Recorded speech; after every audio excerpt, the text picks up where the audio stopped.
What is up, everybody, and welcome back to a brand new episode of Journey into Fantasy. This is pretty much our first movie review for the new year, as we're going to be reviewing the brand new 28 Years Later, The Bone Temple.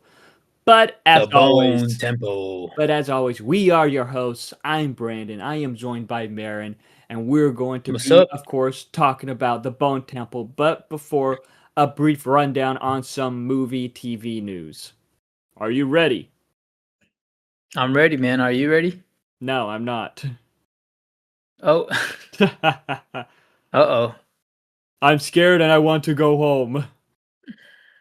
For the week of January 20th, there's not really much going on for movie news. I heard a couple trailers got leaked, teasers. Yeah, it's a couple One of them was trailers. for He-Man. Yeah, yes. That does look interesting. I'll give it that. It looks interesting. I know there was a movie back in the 80s or 90s that was a He-Man live action movie With Dolph Lundgren. that yeah, I don't know if it flopped or not, but I do I remember watching that for a bit, and it was one of those like movies where like the character comes into like the real world and blah blah blah. You remember? Have you seen it? I Have never you never seen seen it. it? I never seen it. Okay, No, but we'll be waiting for your review then. it is said here that Sinners in One Battle After Another will be re-released in theaters on this upcoming Friday. I don't know what day. What day will be this Friday? The 23rd. Yeah, So I if you know. missed I them in think theaters, you could watch them, and they're good movies to watch on the big screen. I will admit that. is it for all theaters or just certain theaters? I think it's just for Regal, ain't it? I have no idea. It just says here in theaters, but that doesn't mean it's going to be in every theater, though. Yeah, I think it might be for Regal because Regal does the Oscar Yeah, turnouts. a They lot of usually the come. They a lot of the release all the theaters Oscar do. movies. A lot of the theaters do, because Sinopolis does that. sometimes they have some older movies Okay. playing. But Oscar nominations, because as we're filming this, it is January 21st. So when this airs, when this episode released, the Oscar nominations will already be released. But tomorrow, the next day, it will be announced. The Oscar nominations will be announced. So I'm hoping Sinners get a lot of nominations because Sinners deserves it. Yeah. Oh yeah, it was a good movie, bro. Mhm. But some news. I mean, I'm expecting Sinners. I'm expecting one One one battle batter left. after another. I haven't seen that one. I heard that Mhm. one's good, and I'm expecting Martyr Supreme, Oh, which God. people love that one too. Uh, I hope Wicked. I don't know about I Wicked, hope not. but Wicked might get something Wicked. for musicals No. I hope because not. they put musicals and comedies in the same Yeah. category. So I don't know That's what Golden else Globes, really. what else would be this year. Yeah. But this is some exciting news here. The next Evil Dead movie, because no, we're getting an Evil Dead movie this year, but the next one after that, it's nearing the start of production. From director Francis Gallupi, who directed The Last Stop in Yuma County, as it'll star Charlotte Hope, Jessica McNamee, Zach Yeah, Guilford, and Josh Hellman. Hellman. Hellman.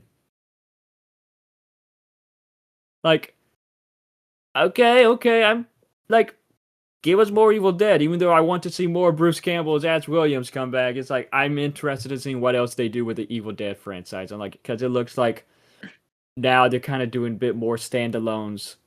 No, because as we saw with Evil Dead Rise. Is this the one you said getting released this year? Burn, is that continuation of the one we got last year, which No, was Rise, different or not people. last year? Different people, but it's rumored that Bruce Campbell will have some type of cameo once it adds Ash Williams, whether it's a voice cameo like he did in Evil Dead Rise, or he might have a physical cameo.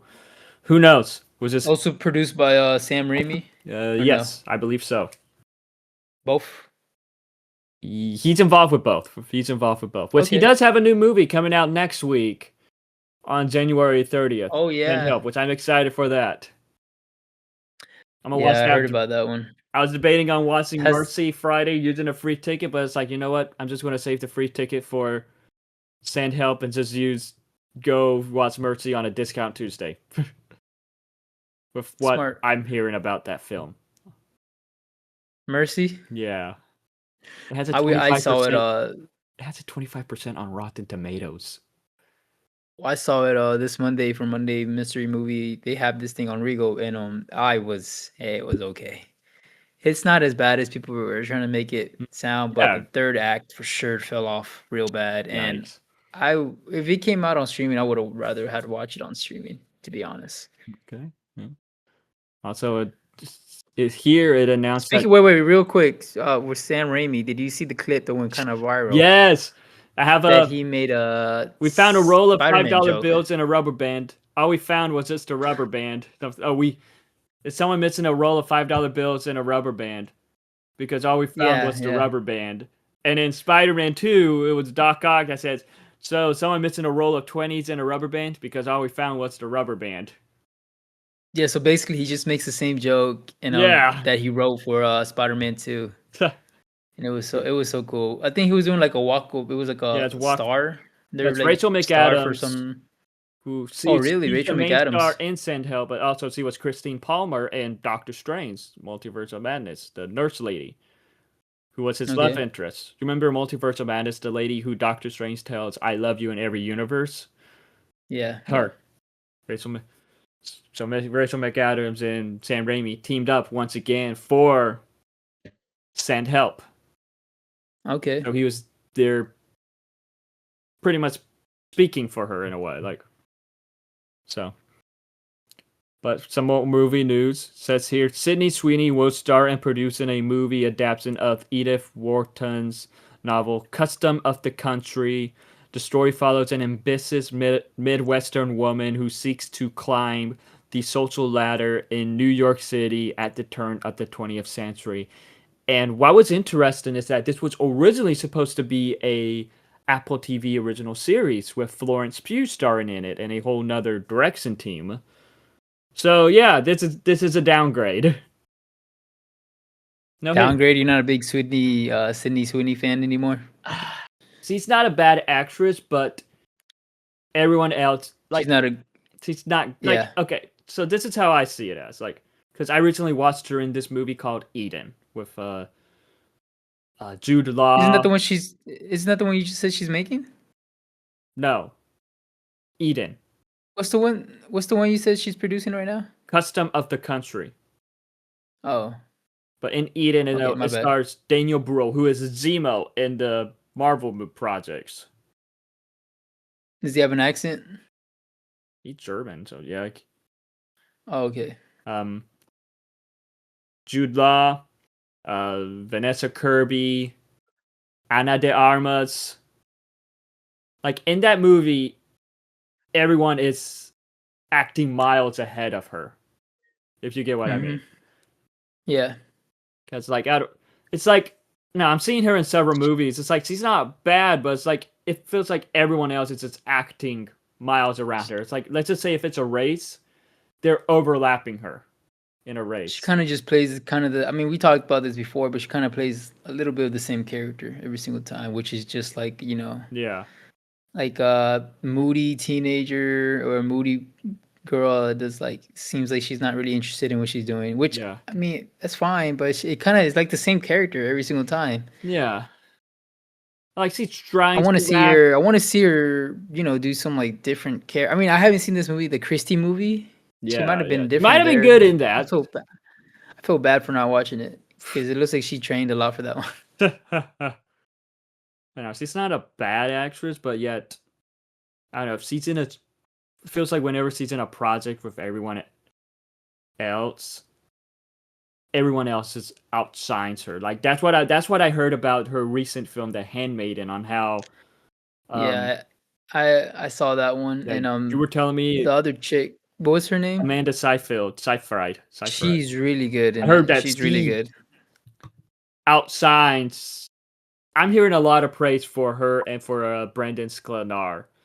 Even the other guy, he was really good too. I heard a lot of just, oh yeah, and then there's Sydney Sweeney. Well, she's not bad, but Brendan and Amanda outshined her. It's just because with her character, it just felt like it was Sydney Sweeney. It didn't feel like she was playing a character. It just felt like it was her in this movie. I get that. You know what I mean? Yeah. And then a little bit of side boob, obviously. That's another thing. I feel bad because I feel like they always sexualize her, and she's always playing like sexualized characters. Like I saw people complain about this when it came to the new Europhobia, whatever it's called. when they came Yeah. to that new trailer, because it literally starts off with her in a sexy dog outfit, of her like on top of a doghouse, close up of her ass, and like literally people online were like, they're always why she's always being sexualized on screen. It's Sexualized. like that's Yeah. the only thing she can do in a project. And what do you think about that? Honestly, I have to admit, like the only time I guess he wasn't really sexualized was in Madam Web. Oh no, because there was that one scene where like they were bouncing in place doing I was gonna practicing say CPR. that's right. I Did forgot we about watch that. that together? Yes, we were making fun of that movie together.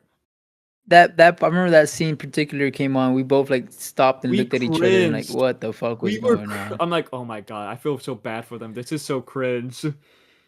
So like why that scene was not necessary. The way I mean, okay, yeah, you want to show how somebody gets saved, but the POV of it and then the sounds they were making, it was just so awkward. They were just And bouncing we're like in two place. On we're their like two knees, middle bouncing like in place. 20 guys.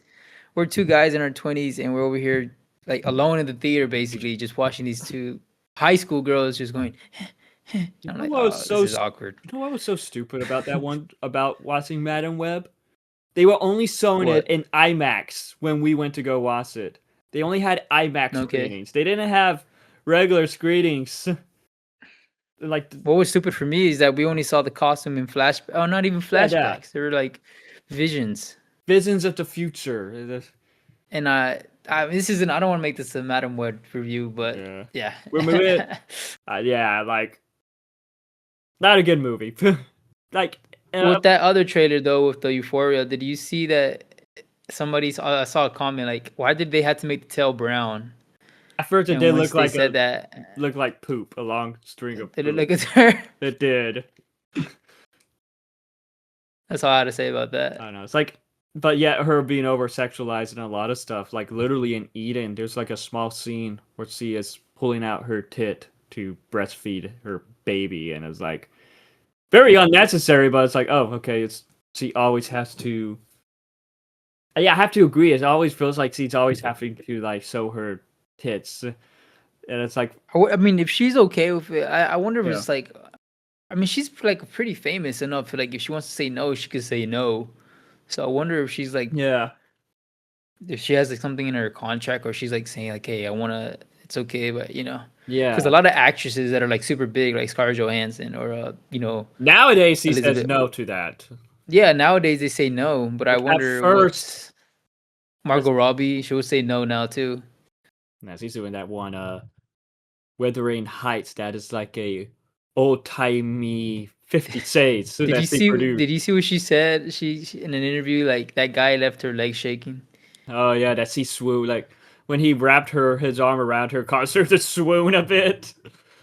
Isn't she like 40 and he's like 20? She's in her 30s. It's like 30s. Oh, okay. 6, I think. Yeah, because he was like 10 years ago. She was like, I think 26 doing Suicide Squad.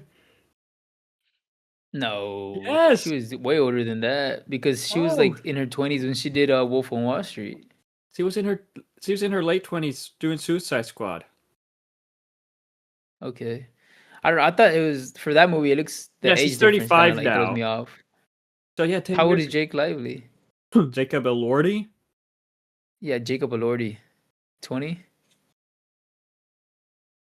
28. Oh, okay. Never mind. It's not that much. I mean, it's pretty big difference, but not that much.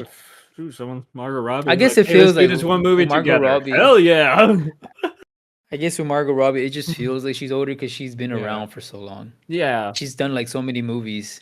Yeah. Her name's like already like, she's like A-lister, famous actress. You want to know what's also crazy? Like, thing about age, like how age is now. Like, look at Chris Hemsworth and Tom Hiddleston. They were both in their, like, Chris Hemsworth was 26 when he got cast as Thor. He's 40 now. 26? Yes. He's like 40 now. Same, Andrew Garfield was 28. He was our age when he got cast. So he was our age when he got cast for Thor. Andrew Garfield is the same age as Chris Hemsworth. And I believe Andrew Garfield was like 27, 28, filming the first Amazing Spider-Man film in 2013, 2010, 2011, that area. Now, the dude is 40 now. So it's kind of crazy, like, thinking back at a lot of these celebrities, like, oh my gosh, they were. What about Tobey Maguire? Tobey Maguire was actually early 20s. He's a grandpa now. I don't think he's a grandfather now, but he's older. No, he doesn't have any kids, but he's old. He's like, what, almost 60? That's crazy to think about. I think he's almost 50. He's almost 50. I mean, 50. Don't cancel me, guys. He's not that old. Yeah, he's 50. Oh, okay. He looks older. Yeah. He hasn't really aged the best, but... But then again, compared to some other people, he hasn't aged too bad compared to a lot of... I think it's because he doesn't do a lot of that what celebrities do is like the Botox. I think he like kind of lets it go natural, which, it looks good. Yeah. I saw a video of him running away for like a young lady at a party. Yeah, I think I saw that too. But okay, but no, moving on from Sydney Sweeney and celebrity talk. Like let's 2 God of War announcements for the TV series, some casting announcements. A bunch of the cast announcements. There's 2, I think. There's one just got announced today about the kid. No? Who plays Heimdall. It says here that Max Parker will be Heimdall. Yeah. And Teresa Palmer has been cast as Sif in God of War. Oh, okay. I thought you also were going to include Kratos. We talked about that briefly in the last episode. Okay. So there's 3 so far. Yeah, 3 casting announcements, but 2 after we talked briefly about Ryan Hurst as Kratos. Which is super cool. That is like... I see people I'm so surprised do some makeup of it, and it looks good. It looks he looks like the part. He does. But now moving on from that, Welcome to Derry season 2. It's in the works right now, which I am super excited for that. But I also read that Andy Muschietti, he directed the It movies, and he developed a TV series. He directed some episodes of the TV series. He is supposed to direct Batman Brave and the Bold. Because remember, he directed is he the director of The Flash? Yeah. And the writer of The Flash. I see a lot of people hating on him. And the writer of The Flash has been Christina Hodson. She also wrote Birds of Prey. It's been said that she is writing the script for Batman Brave and the Bold, and there's a lot of people hesitant about it due to how Birds of Prey turned out and due to how The Flash turned out. Which I admit, I understand that because I have talked about how I'm not a big fan of both of them, but like I kind of respect them at the same time. Like there must have been some like behind the scenes things that were going on with it was some behind. Are they like close friends, James Gunn and that lady? She was involved with DC for a while, so I guess that James Gunn trusts her. But I'm just thinking like she must have like asked him, like James Gunn, like I'm gonna give you this one last chance. I'm gonna give you like the biggest franchise or the biggest character of DC, which is Batman. Like to be honest, Batman is bigger than Superman for DC. It makes money. And to think that they're gonna give it to like this lady that I mean she makes better movies than I could ever make. Stories that I could ever write, but people don't like her. Like a lot of people don't like The Flash and don't like Birds of Prey. Like so, it's kind of scary to think like this new Batman you're gonna introduce into the DCU. You're gonna give it to this. I mean, I get that. It could work, but like no, my criticism with Birds of Prey was his.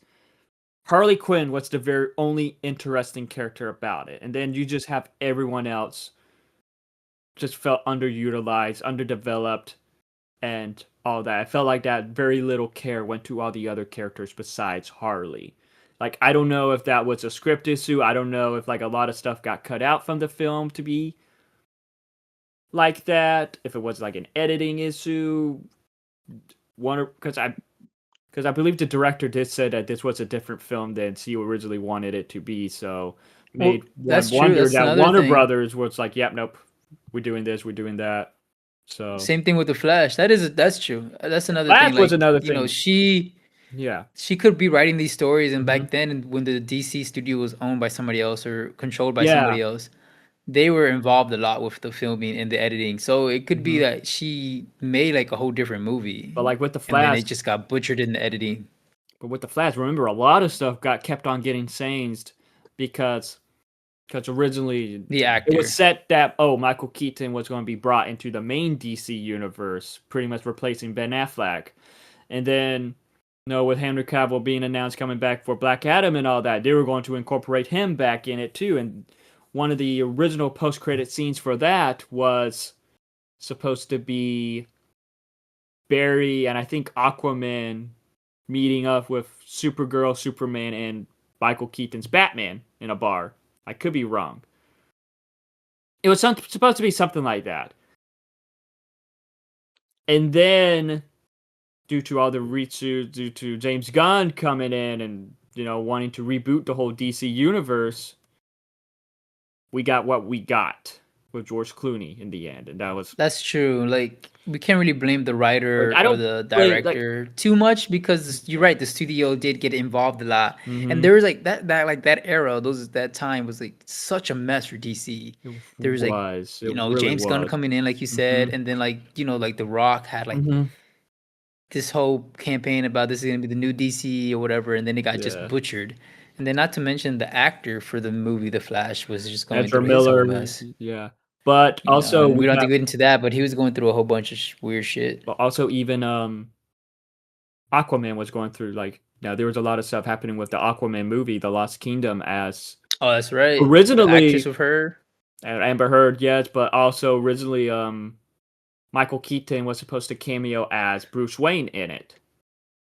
But that got cut out because originally Aquaman was going to be released after The Flash, like how it happened, and originally Michael Keaton was supposed to have a cameo as Bruce Wayne, but then briefly Aquaman got changed to release before The Flash, to which Michael Keaton's cameo didn't make any sense, so they got Ben Affleck to come back to film a small cameo, but then that got changed again when Aquaman got shifted back to releasing after The Flash, and got changed to...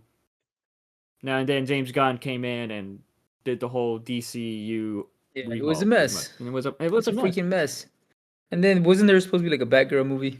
Oh yeah, and that got canceled. That was connected. That got canceled before James Gunn came in though. That got canceled before James Gunn came in, unfortunately. So I guess what we're trying to say is yes, it's a little nervous that we're gonna get the same writer that's been doing these movies, but give them a chance. Like we said, that era of DC was going through a mess in general. There was so much going on. We can't blame a writer. I can understand the movie that she wanted to write could have been totally different than what we got. Exactly. I can understand if people are hesitant about it because due to her previous projects, but I'm seeing people also criticize her for being a woman writing Batman, and if that's the case, shut the fuck up. Wow, Brandon. I'm gonna get you a feminist shirt. Want to be PC Principal? We could be like PC Principal. I'll be Strong Woman. Didn't they ruin her character in South Park or something like that? I saw people telling They ruined both of them. They became Christians and Republicans. Damn it. Anyway, it's part of the story though. It's part of the story. You gotta watch the season. But also, I was reading on I don't know if this is true or what, but there's speculation that Andy Muschietti, who directed The Flash, who directed the It projects, it's rumored that he might not be able to direct Brave and the Bold due to being busy with It, Welcome to Derry. So... Interesting.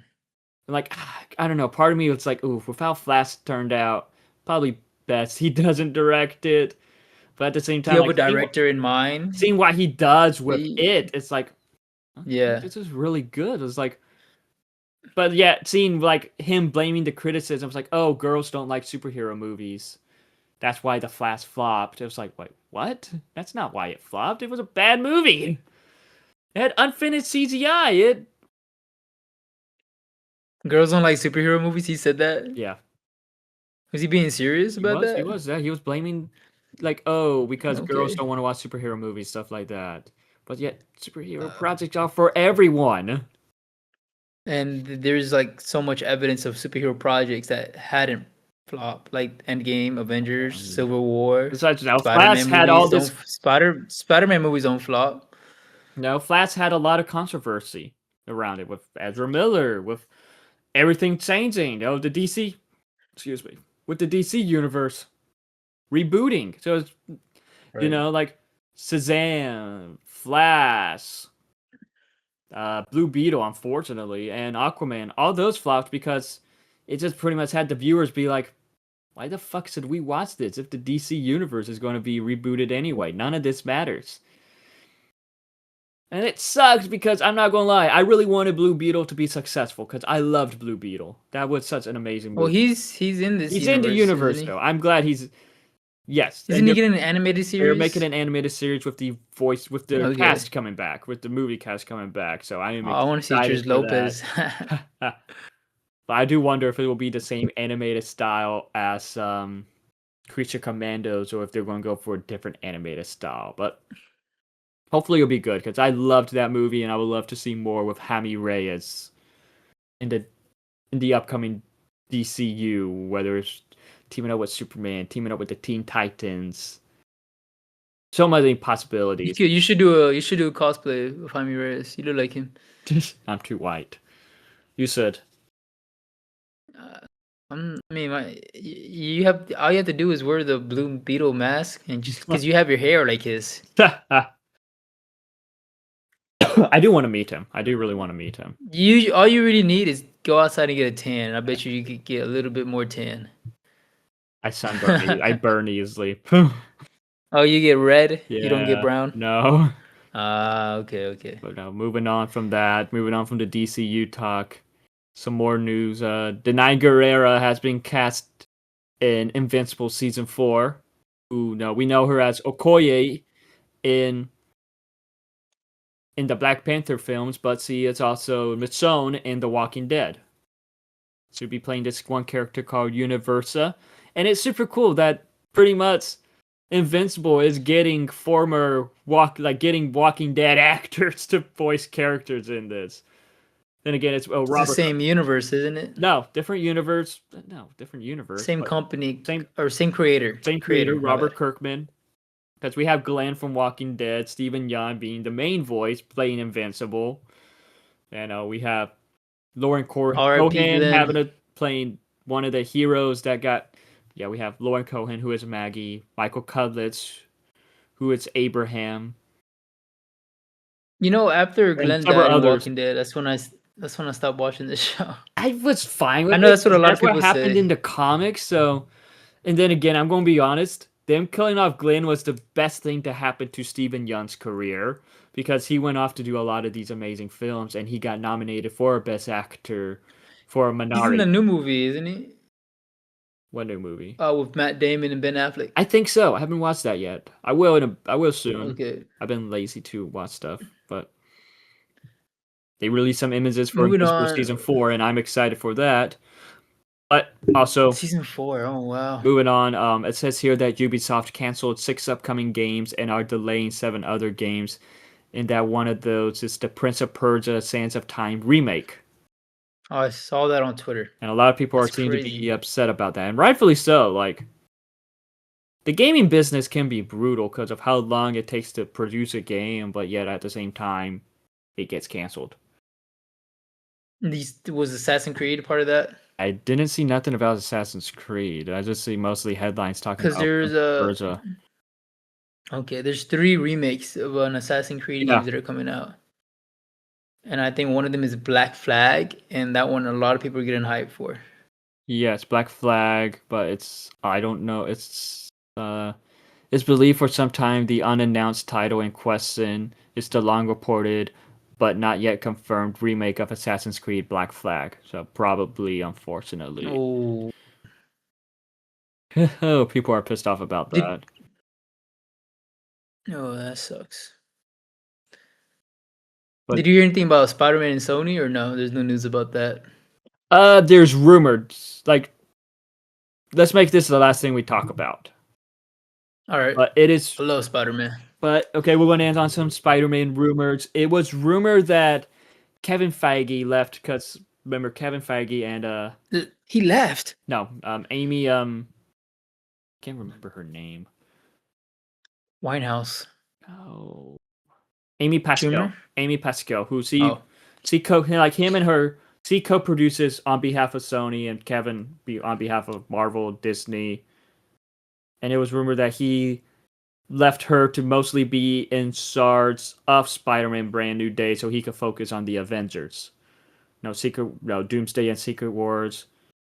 Like, he kind of let her handle much of it, but at the same time, it is being said that no, not really, because he is still overseeing everything, but like he isn't. It's Amy Pascal who is mostly on set, while Kevin Feige is mostly on set for the Avengers movies. And I saw a rumor people are just kind of like getting nervous with that. A lot of people are like, you got like the whole MCU hate train, like, oh fuck Kevin Feige, but for some reason, and it's like, people don't like Kevin Feige no more. Some people don't, but yet still, it's much better. I don't know, like, oh, he meddled in this project, blah blah blah. It's like, wait, what? He gave us so many good movies. I didn't know people didn't like him. I don't know. You have people don't like. You get big enough, and people don't like you no more. True. Yeah, that's how it is with that. Okay, yeah, I heard there was some news about the movie, like how supposedly Sony's directing this one, but I guess that's what they meant. It was just like Kevin Feige's not involved as much. He's not involved as much on set, but yeah, he is still overlooking. Like he's a producer, so he's that's overlooking everything, like overlooking maybe behind the scenes, like oh my god, on set, but because it's him. My cat scared me, dude. I saw like on my side on the camera, I saw like a black figure walk, and I was like, oh snap. But with when producing, you're overlooking everything, but yeah, you don't have to be on set for that. You could do it behind. You could do it not on set too. But yeah, I mean, plus Tom Holland. I mean, Sony owns the rights, and they usually are the ones making these movies, anyways. Then again, it was like Tom Holland did have a lot of input on this movie. I'm pretty sure so did Daniel Destin Cretton, who has directed it. So it's gonna. As long as I see the Hulk, like as long as I see. Supposed to be Savage Hulk back. Savage Hulk, baby. I hope so. I don't know what. Did you hear that the She-Hulk lady's not doing the movie? That's fake. She-Hulk anymore. That's fake. So she's still She-Hulk. That because she was being sarcastic about it in a comedy thing. She's like, yep. I said no. It's too woke. Okay. I got a little scared. I don't believe that. Like, the guy who reported that is piece of shit scooper. So damn, you better hope he doesn't hear you. I'm surprised he has not been sued by Marvel yet, because there was another scooper that he leaked some Brave New World stuff, and then it turns out Marvel was trying to find him to sue. Yeah. It's like that meme with Kevin Feige and the sniper. Yeah, pretty much. It's crazy, but all right, cool. Well, glad you cleaned that up for us. Yeah, like I think we're ready to get into. It's mostly not true, but you never know, honestly. Like, if she doesn't want to play the role, I hope she wants to come back. I gotta be honest, she did really good. If she doesn't want to play the role due to the amount of hate, I can't blame her. I hope she can't let them haters win. Yeah, I hope it's not like.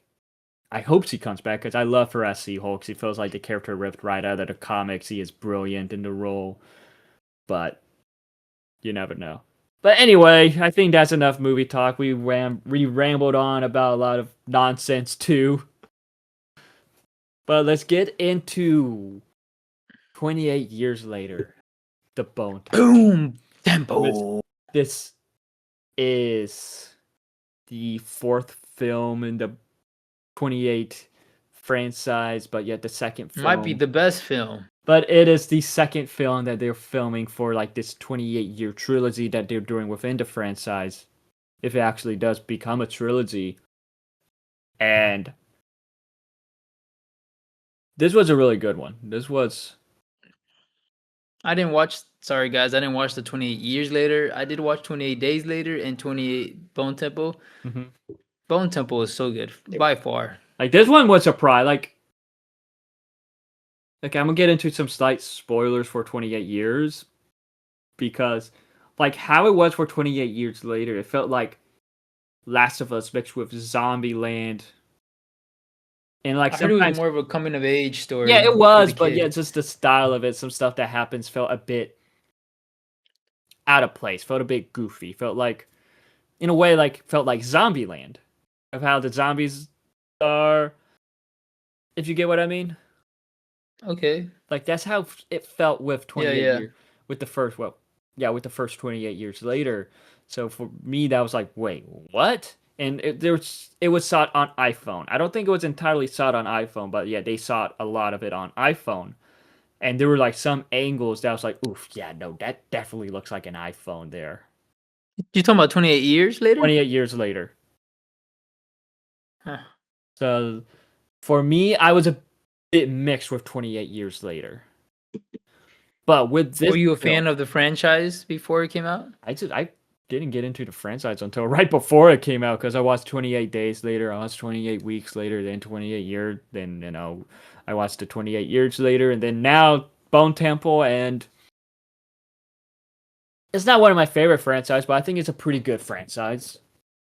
Very like because the first film that does have like a lot of feels like that was like a huge inspiration now for zombies. You see like not the dead rising, but yet it's this virus that turns people into zombies,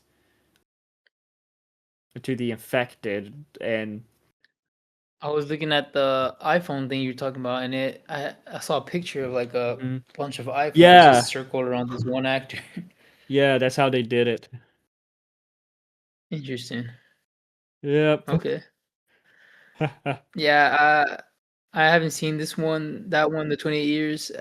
From what I've heard, it doesn't really seem like something that would interest me because I really like this one, The Bone Temple, a lot. And I had watched 28 Days Later, especially recently. hmm But 28, The Bone Temple was just, yeah, I think it was better than the first one, man. It was so like well shot, first Yeah. of all, and then like it when I first went into this movie, I thought it was gonna be a cult thing. Like they had like a village cult, and like hmm they were the ones that made the temple, the bones, and hmm all these stacked bodies. But the way it just surprises you, I don't want to get into spoilers yet, but the way it surprises you, Yeah. and you figure out what's actually going on and who these characters Oh are and yeah. who's actually the bad guy. But yet, like this It's continues. just so interesting. Yeah, but yet this continues on with 28 years later. Cause we learn about the Bone Temple, we learn about the Doctor, we learn about a lot of these characters. As like the bad, Voldemort. yeah, Voldemort. Voldemort's in this. The bad He knows guy, that he can move. like the bad guy played by Jack O'Connell. He he's only like I guess minor spoilers, but he only appears in the ending of the 28 years later. What is he? What is he at the ending? Does he steal the kid? He runs him and his gang of Zimmies run into the kid, like, and they do all this parkour type shit to kill the zombies. They don't do parkour in this, which is surprising. Because in the end of that, they were doing like all this Power Ranger parkour type shit to kill the zombies. And I just remember everyone afterwards was like, what the fuck was that ending? It didn't make sense, basically. Yeah, And I mean, it makes sense now watching Bone Temple. yeah. But like we don't really I just noticed how we don't see that parkour type shit in this. No, were the same actors? Same actors. Same actors, yes. Were these so Bone? If you guys don't know, 28 years later it came out last year, like around this time, right? Around March or something. I don't remember, honestly. It came out during like before the summer, around the summer of 2025. It came out This one in comes June out June 2025. So these movies aren't even like 6 months apart. They're like probably like 6 months apart. With 28 years later, and with 28 years later, the Bone Temple. They were like shot back to They were back. shot back to back. Because that's one thing that took me a little bit off guard. Like they just and the thing to release this in January, like a month where like it's kind of known for like not good movies in the movie theater. So I wonder if they didn't really have any hope for this movie. I'm surprised. I will get into this one part later on. But like I do want to say though that the cast in this film, they did such a phenomenal job. But the huge standout for me was Ralph Fiennes Voldemort, him as Dr. Ian Kelson was just a huge standout. Like now seeing his dynamic. He was your favorite character, you think? Yeah, like seeing his dynamic with this one infected alpha leader, Samson. That was. I think he was my favorite. That was so weird. Like, Chi Lewis Perry. Yeah, Chi Lewis Perry. Like it was so bizarre. It was like, wait, what? How the hell is this working? But yet, it was just so. His makeup was good. That's one thing I want to say. That the makeup in this movie is really good. But also, with the other people, like with Jack O'Connell's Zimmy Crystal, he was a psychopath. Like, no, and he was the same guy from Sinners. I feel like everybody did a great job in this film, like acting wise, performance. Mm-hmm. There was not really anybody that I thought was like, oh, this guy is kind of just phoning it in. Everybody, even the kids. There's a couple kid actors in this, and I thought they did great. Yeah. The makeup was freaking awesome. So the makeup on Chi Lewis Perry, so he's like a big zombie Samson guy, whatever. Huge. With a huge dick. He's naked throughout the whole thing. It's a fake. It's fake. It's fake. It's fake. You see a lot of dicks in this film. It's like, oh god. There was a little interview I saw with the guy. He's like, I never felt like afraid that I was gonna be naked throughout the whole movie because they had these pants on for me. Which I saw the interview before watching the movie, and I kept trying to see, okay, how do they fake it? And I just couldn't. I can't. It looks real. Yeah. I mean, you don't see it a lot. You do see it for a couple scenes of him running around, but it's not like any close-ups. And it's us there flopping around. But his character was like, I think his character was like really interesting to me. Very interesting. I want to get into it when we get into spoilers later on, but yeah. Sorry. I agree. Go ahead. Like, but yeah, no, with the Zimmies, with Jack O'Connell, with the main Zimmy, and then you have Spike, the kid. Very interesting, because how he is like in the group, but he doesn't want to be in the group. He looked scared. He was scared throughout. What's his name? There was Alfie Williams. I thought he did such a great job in the role. Cause I don't know. Like, it's interesting because I wanted to ask, did one of the Jimmies is from Falcon and the Winter Soldier? Right? Yes, the one who was with Kellyman. Yeah, Aaron Kellyman. But like with Alfie Williams, Spike, it's interesting because in the first film, he was the main character. It was his story. While with this film, it felt more like I wouldn't say it was mostly his story. Like he was there, like felt like more like a Ralph Fiennes character, Dr. Ian Kelson's story at times, but also kind of focusing on the Jimmy, showing the chaos they're doing in a way, the fucked up shit. God, that was so fucked up what they did to those people in the barn. Oh, yeah. Like, I don't know, like kind of gave me vibes like us showing how in an apocalypse the dead aren't the only thing that you should be scared of, and how fucked up people in apocalypse can be. And I'm very interested on how it explored that how it explored it with that in this film.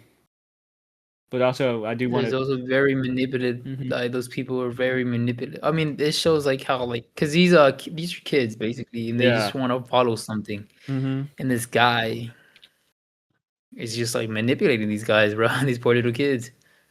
Yeah. Yeah, exactly. But also, another thing that really stands out to me in this was like the cinematography, like how it will like have like this insane close up that follows and shakes when like the zombies are chasing, like kind of like how it does with Samson at times. That was so fascinating, like a very interesting decision to do that. Like the cinematography also gave us a lot more lore about the zombies and what they see. I don't know if they talked about that in the 28 years later. No, they don't. So we get a lot more lore of what the disease actually is, and if it can be cured. Yeah, we don't really get an answer to it, but there is like a little nods to it later on. It's crazy to think about all this. Like, I guess spoilers here. We're diving into spoilers now, but like, we see Samson, now Ralph Fiennes, and now Samson bond, and like throughout it, which is weird. It's infected bonding with a human, and all of a sudden he just starts to show development of like there was something still there in him. So Ralph Fiennes like rips up like this experimental drug to see if it will cure him, and it's just so fascinating because we're kind of like learning. We're kind of like a little bit in the mind of Samson in the film, and that was just so fascinating to explore. Yeah, so I think the movie starts off with Samson chasing a guy, just a regular guy. And we get to see what they see, and what Samson is seeing isn't just a regular guy. What Samson sees is like a monster. It looks like he sees like a monster, an infected person. Yeah. And he just kills this guy, I guess, for fear of his life. Yeah. There's that's when the doctor, the doctor runs into Samson. He's been like stalking this big giant zombie because he likes big giant men or something. I don't know. He's been stalking this guy, and he drugs him up with heroin. I think it was heroin, right? Or I was opioids. Morphine. I thought it was morphine. Morphine. Okay. He drugs him up, and that's how they're able to like bond and talk to each other. Well, the doctor talks to him because all the guy says is moon. Yeah, that's when he's. I think there's he's about to kill him in that scene. Yeah.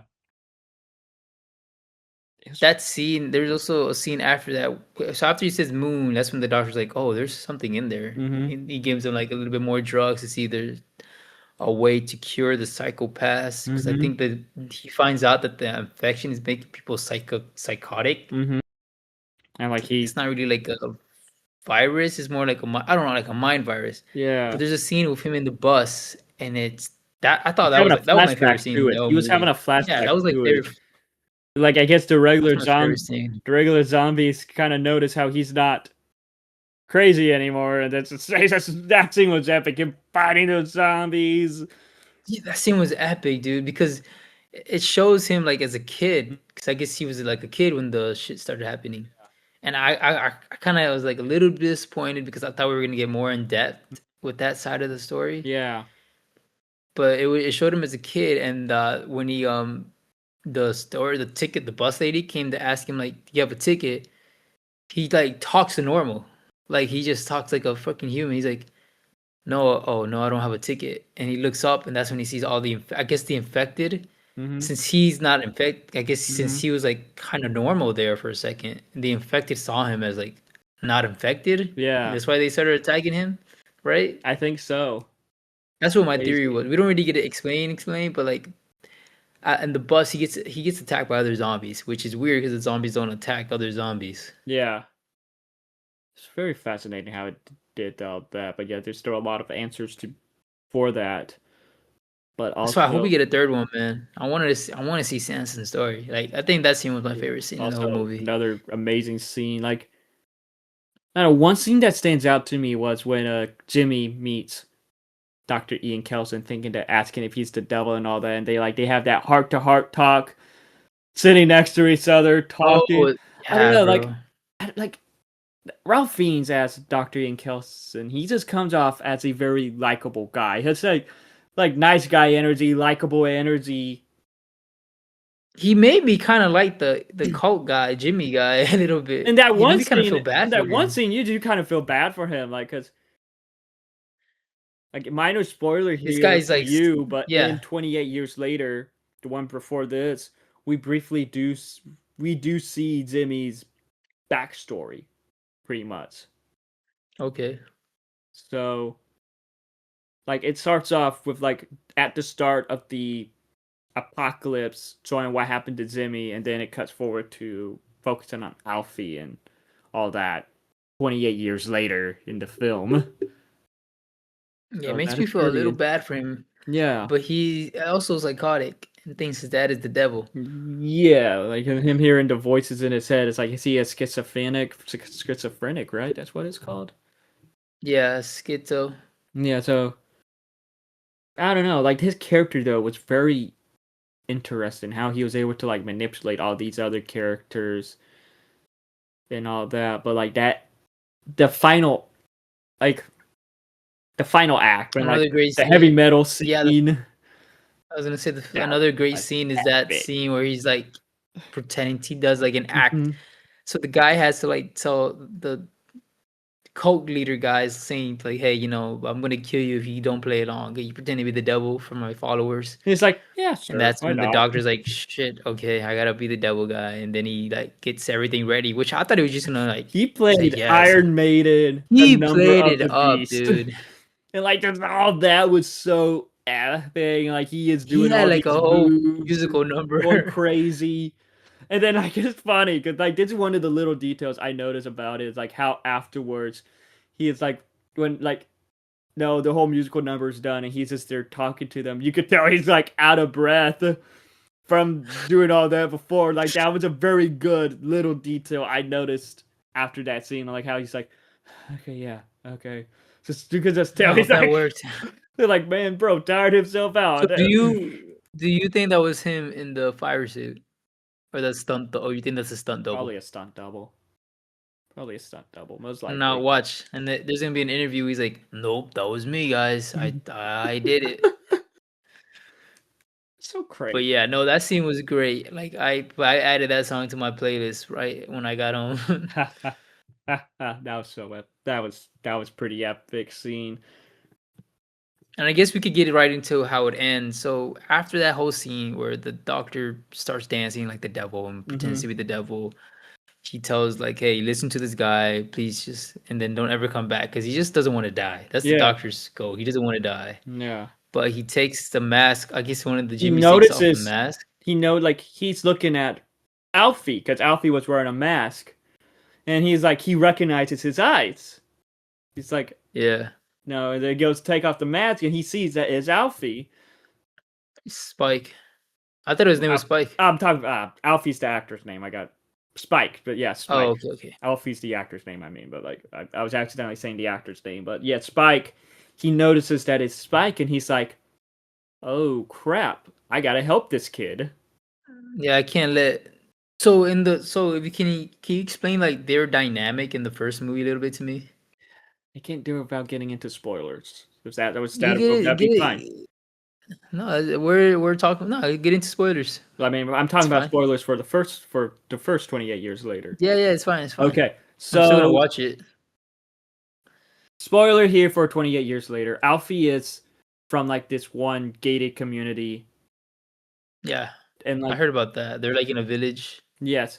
Now him and his dad, who is played by Aaron Taylor Johnson, they go hunting to like so he could like prove himself as a man, pretty much. Now they get back, they celebrate because they kill an alpha. So alphas are like the big, they're just big infected. The big, yes, and no, Spike's mother, Aaron Taylor Johnson's character's wife, who was played by Jodie Comer, she is sick. They don't know what's wrong with her, but it turns out Aaron Taylor Johnson's character is cheating on her with some other lady, and Alfie gets pissed off at him. So he sneaks out with the mother to find a doctor because he was told about there was a doctor that used to live in the community, but that he went crazy and left. So pretty much the film is mostly about Alfie and his mother wandering through this apocalypse. Not like an apocalypse. They don't wander through the city or none of that. They wander through like the grass areas and all that, trying to find the doctor. But of course there are zombies in the way and all that.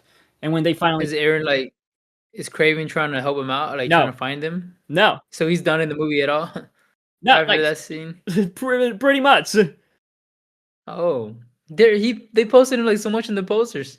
I know, but like he had a big in it in the first part, and then in the part 2, 3, 4, it's just mostly him, and that's mostly the kid and the mom on this adventure. Okay, like the mom is like the mom isn't all there.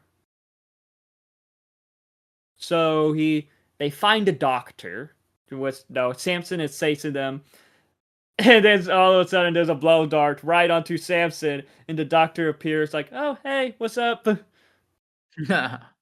And like just right away, there was just this likable, nice guy energy from him. So it's like, oh, this guy isn't crazy at all. So he's like, so what brings you all the way over here? I'm like, oh, we're looking for you. But yeah, they're kind of freaked out seeing the Bone Temple. And that's when he explains, oh, it's his way to honor the dead. And all that. So, Spike tells him about the mom. And that's how, he sucks the mom, and it turns out that she has cancer. Oh. What she chooses to die. So okay, the doctor kills her. Like, Sheesh. like putting out of the misery type. Was he using the same method he was going to use on Samson, like the needle? I think we don't see it happen, but I possibly. Okay. But he does. He kills her, but yeah, then the bones and all that, and her skull. It's on the very top of the skull. Oh, he skins her. Yes, because that's how he honors. Like, he's doing all this to honor the dead in a way. So. Oh, I didn't know he skins the bodies. I thought he just waited for them to decompose. No, he skins the body. Oh, Spike didn't like that. No, Spike respected it because it was her choice. Okay. And he was the one who put her skull at the very top of the skull of the middle skull thing. So. Okay. So yeah, and then he goes off on his way. But what's interesting though is that I'm not going to say this one part. This is a huge shocker. I'm not going to say this one part of the film, but yet then after that he pretty much just goes on his way and he goes traveling. He wanders on, like wanting to find himself in a way. And then that's when he runs into the Jimmies. And then that's when he runs into the Jimmies. Into the Power Rangers, because in that movie they were like doing all this parkour Power Ranger type shit. It's like, the fuck? They really like their parkour stuff in this movie, because same thing with the fire scene or the Iron Maiden scene. Valley of the Beast. That was great. Okay, so that's their dynamic. So that's why the doctor chose to save the kid. Yeah. But that kid's a good actor, man. He plays a scared little bitch really good. If that was me, I would have to be like pretending I was like tough just to survive. This kid was not pretending. He was like, I'm scared and I do not want to be part of this crew. But we pretty much talked about so far what we loved about this film, but like, what is some stuff that, I guess, some negatives or some stuff you're mixed about with the film? Like I said, I want to see a lot more of Samson's story. Mm-hmm. I hope we get that in the third one. I want to see a lot more like what the infection actually is, but I think they went like in a great direction, just not giving us a lot because that wants us to want more, I guess. Yeah. I wish, I don't know. For like a lot of my complaints are probably because I didn't watch the first one. Like I wish I understood a little bit more what was going, like the backstories. Like, so yeah. Really? What about you? Really, for me, like, I guess this is a spoiler here. In the end, we see Kelly, the Jimmy who sides with Spike. We see her easily kill two of the other Jimmies. Mm-hmm. Felt like that was kind of like quickly wrapped up. But at the same time, like, I don't know. But also, I agree. I think they could have done more with Samson's story. But that's just me being greedy, I get that. But also, just how it shows how easy it is to cure, in a way, to kind of cure the virus, or like what's going on in the mind due to the virus. I felt like that. So you're not a big fan of that? It's very interesting. There's plot holes with that, but it just shows how easy it is to cure that, because the virus, spoiler here, but yeah. So it starts off in England, and then by the end of the second film, it starts to expand to Europe. But yet, in 28 years later, it's revealed that it is only in England. That England is pretty much a shut off from the rest of the world. and like there's people. So it didn't go to Europe. Didn't go to Europe. It got killed off before it goes to Europe, but it just made one wonder. Like, wait, if the virus was easily this curable, dude, then does the rest of the world just hate England? I didn't know that. So did we find out about that in 28 years or 28 weeks? In 28 years, we learned that it is only in England. In 28 weeks, it takes place 28 weeks after the apocalypse started, and it like by then it's died out, but yet there's still a monitoring area. There's like quarantine zones and like martial law and all that. Okay. Yeah, but I did not know that. That's crazy. So I thought this was like a whole then it turns out world thing. So this only takes place in England. Yeah, but yeah, it turns out there's like a new strand of the virus, and shit happens, and then by the end of it, it's being said that it starts to spread to Europe, but yet I believe like this we don't learn this in 28 years later. I think there's like some type of tie-in novel or like no, not a tie-in novel, but something to tie it in that revealed that it died out before. Like they were able to stop it before it spread through Europe. Got it. So they're just closed off in England, huh? So yeah, that's kind of a big plot hole. The world just hates England. And then in 28 years later, we see all this different type of infected. That feels like Zombieland with the different type of zombies that there are. It's like, wait, what? It's very interesting how it like I don't know. There's one complaint I see a lot of people say online. I guess a couple people, not a lot, but whatever. Is that I guess they wanted when they were going into these movies, they wanted more of a zombie chasing movie, like a traditional zombie movie like we get with I guess like Zombieland, like we get with that one that Zack Snyder has just did. Army of the Dead. Stuff like that. They wanted like or Walking Dead. They wanted like a movie where you're fighting off zombies. And with these movies, especially these like last two, we don't really see a lot of zombie killing. No, we see like 3 zombies die. I mean, the most zombie killings that I saw in Bone Temple was from another zombie, the bus scene. Yeah. And then that's like these characters are more dealing with like the people around them. That was mostly with Bone. Bone Temple was more like that. I guess even with the first movie, the 28 Days Later, it was about people surviving. At the end of the fucking movie, it's more about like Charlie Murphy's character surviving these army dudes that want to like Charlie Murphy. Yeah, Cillian Murphy. He's trying to like save his group from these like army guys that are just trying to like use these girls. Yeah. So it's more about like people, I guess, just trying to survive around people, and it's not really a lot about fighting zombies.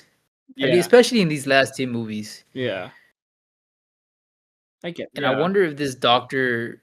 So, I guess other spoilers, whatever. This whole thing spoilers. Fuck yeah. But at the end of the movie, we see that the doctor is about to die, or he dies, dead. And then he dies. But I don't know if he's. Do you think he's actually dead? I feel like they're gonna do something more with the character. I just don't know what, because we just see Samson walk away with him. Samson comes back and he's like more conscious. He's like talking now. He thanks the doctor. But I think he might have gotten reinfected because he did get bit again on the bus. But he's talking, so I don't know if he's like trying to fight off. I don't know what's going on with his character. He thanks the doctor and he picks him up and carries him. I don't know away. Yeah, we don't see him burying him. We don't see him do anything with the doctor. He just carries him away. And that's how the movie that might play a part in this in the third one if there is one, but who the hell knows? It might be. My theory is that Samson might become the next doctor. Samson might like learn by his notes, reading his notebooks. If they decide not to keep Voldemort, if they decide just to kill him off, we have to wait and see for sure. What do you think? You think he's dead, or you think he's? I wonder if they're going to. I wonder if they're going to turn him to an infected. I don't know though. Oh, that'd be cool. So he turns into an infected. Well, no, because he died normally. Don't you have to like die from an infected? I don't. Yeah, we have to wait and see. But let's talk about My that. theory is that maybe that he dies and then, like I said, Samson becomes like he starts reading the notes to see if he could cure the virus or cure himself. Yeah. Possibly. But let's talk about the ending. The end credit scene, which is not really an end credit scene, it's just the ending scene at the end. We see yeah, go ahead. We see Jim, who was played by Cillian Murphy. You know, he was in the very first film, and he is teaching his daughter. Then all of a sudden, they hear a noise. They go see it. They go check it out, and they see Spike and Kelly running away from a herd of zombies, and they go help them. Which do you think that daughter is Selena? Has to be, because she's half black. But yet, what's crazy though is that, like, okay, where is Selena and where is Hannah? Yeah. Did they die or? I'm thinking they're dead. Yeah, like I think so too, and it would suck. Then again, I don't think the actress. Yeah, it shows here that the actress for who played Hannah. No, she was an actress from 2000 to 2018, but yes, he only had 3 roles. Yeah, he was a singer for a year, but I guess he just wanted to have a normal life. Yeah, at least she's 39 years old. I don't think she wants to come back to acting. Yeah. I mean, maybe if they pay her enough. Yeah, true. But for Selena's character, actually, that's Naomi Harris. Yes, she's in the Bond movies. She was in Let There Be Carnage. Exactly. Oh yeah, she was. So maybe they do a little flashback because the girl doesn't seem that old. She doesn't seem. She's not 28 years old. So they had to have had the child when later. Like she seems like what, like 14, maybe 15, probably. So they might do some flashbacks. But I mean, she's dead. That's my theory. The mom is dead, and they're like, that's why he has to homeschool the daughter by himself. But when they started working on the 28 years trilogy, well, this is supposed to be a trilogy, but when they first started to work on this, it was said that Cillian Murphy was going to return. But later, it was revealed that he's only returning for the second one and will have a bigger role in the third one. Okay. So, I mean, that makes sense for how we see it end. Yes. So, but here's the thing. They're only making a third one if this one is successful. But unfortunately, it is said that this one is sadly flopping in the box office. I heard about that. Right, like it has a budget of 63 million, but at the box office right now, it only has. It's getting really good reviews though. But it has a lot of reviews. Really good reviews. And I see a lot of like streamers, a lot of like Moist Critical even talked about like how don't let this movie flop. Yes. Which I agree, man. Like, well, I mean, to be fair, when I went, it was a pretty packed house. It wasn't like pretty empty. It wasn't. I went on a Tuesday night, and it was still a lot of people, but like not a lot. But and that was the first week. Now that it's getting a little bit more attention, a little bit more people talking about it. Hopefully, this next weekend we see a lot more of a jump with people going to watch this movie.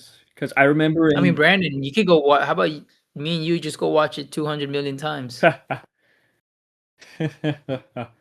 Okay, I guess not. But like I believe this had like a screening for film credits back in December, and right away, great reviews, raving reviews, and so good. And it was so good. It might be my favorite movie of the year so far. So, to be fair, I've only seen 2. 1 or 2. What else you see? 2. Mercy. Oh, I forgot about that. I almost forgot about it too. Yeah, like seeing just the praised reviews and all that. It's great. Like it's great, and like with this one, this was directed by Nia DaCosta. She directed the Candyman reboot in 2021, but also she directed The Marvels. And with this one, this was I gotta say, this was a really good one. Like, I agree.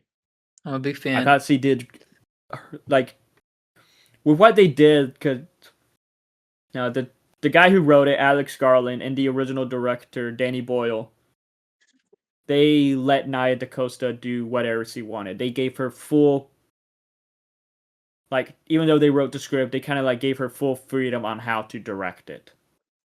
And I think that worked.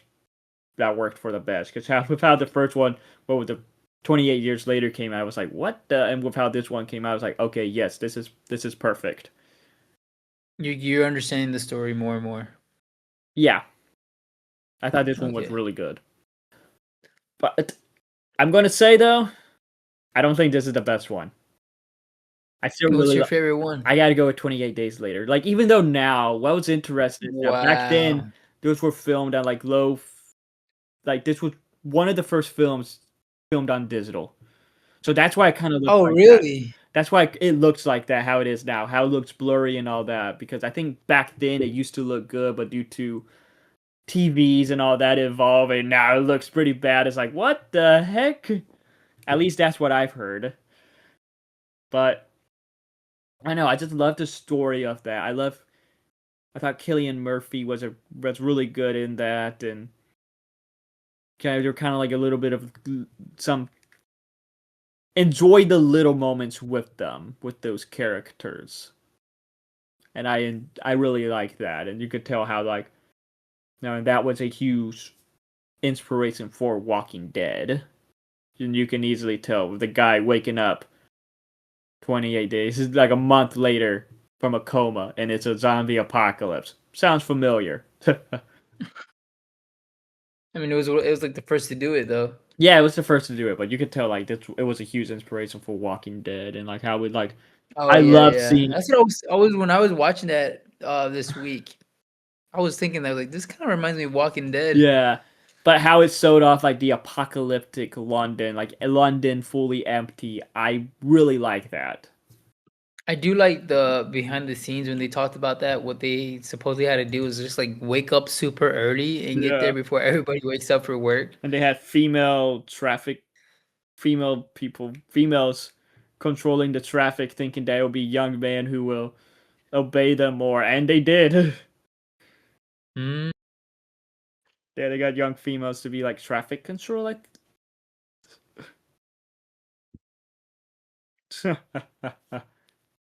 But yeah, that was. So since you've seen all of them, before we gotta go, rank them real quick on your hands. Okay. Since there are 428 films, let's rank the 428 films, 28 film franchise that there is. And in last place, I gotta give it to 28 Years Later. I don't know. That one was such a there were some bizarre decisions in that I don't think worked, and also it's just the decision of using the iPhone. It's very interesting, and I hope it inspires people to film more on iPhone, like for low budget stuff. But at the same time, there were just some shots in that, in my opinion, just doesn't work. That was pretty like, oof, yeah, no, that looks like it's on iPhone and it does not look good. Then at number 3, 28 Weeks Later. Sir, it was still really cool, very interesting. I don't think it was that great, but yet it was still pretty good. Then again, thinking about it, maybe 28 years and 28 Weeks Later could easily swap, now that I've watched a new one. But at number 2 is the new 28 Years Later, The Bone Temple. Just what this film does with the characters, the story that it explores, showing there's more to fear in an apocalypse than the dead, than the infected in this case. And just character moments, especially with Dr. Ian Kelson and Samson, were just great. Amazing moments there. But at number 1 is 28 Days Later. It's what started off the franchise, and that was like what I feel like that's what's like a huge part for zombie projects afterwards. Like it's like Saints to zombie projects afterwards. You could tell it was a huge inspiration for zombie projects like with Walking Dead, and I don't know, just I don't know, I really enjoyed that one. And yeah, that is my ranking. I hope they make it. I really hope they make the third one. I would love to see Jim's story continue. Let's finish it off strong, guys. Yeah. Even though, like, I hope, like, it says that they're moving forward with it, but seeing how this flopped, it's like, oof. Who knows? Who? We still got 3 more weeks until it flops. Yeah. All right then. Yeah. But with that, my camera's gonna die. But no. Taco, what's your taco meter? Bro, 5 out of 5. Okay, 4 out of 5, dude. 4 tacos out of 5 tacos. I agree. Mm-hmm. I want tacos. It's a good fucking movie, dude. A minus, A plus, whatever, man. It was. Yeah, this is one I recommend to watch in theaters. It's really good, very crazy. Especially just for the Iron Maiden scene. The Iron Maiden scene, yeah, it's so epic. Like, yes, give us more. Give us end the franchise, or end its part of the trilogy within the franchise with 28 years later, part 3. Like, we need to know what happens. We need more. We need more Samson. We need more Spike. We just need more of these characters. We need more Kelly. We need more Kelly. We need more of these characters. Like, wrap it up. Wrap it up, hopefully perfectly well. Give us more. But I think we should end the podcast here. Don't you agree? I agree. But it's getting pretty late. Yeah. But to those that actually listen to us, watch us on YouTube or whatever, thank you for listening to us. Check out our socials in the description below, and let us know what you think of the new 28 years later, The Bone Temple. Do you like it? Do you not? What would be your ranking of the 28 movie franchise? Let us know in the comments, and stay tuned for more. We will have more reviews. 2026 is going to be a big year for us for sure. Stay tuned for more, and thank you for listening to us, and thank you for watching to us. As always, I am Brandon, and I am joined by Marin, and we are the hosts of Journey into Fantasy, and we'll catch you next time. Marin, any last words? Yeah, thank you guys for joining us into this journey into fantasy.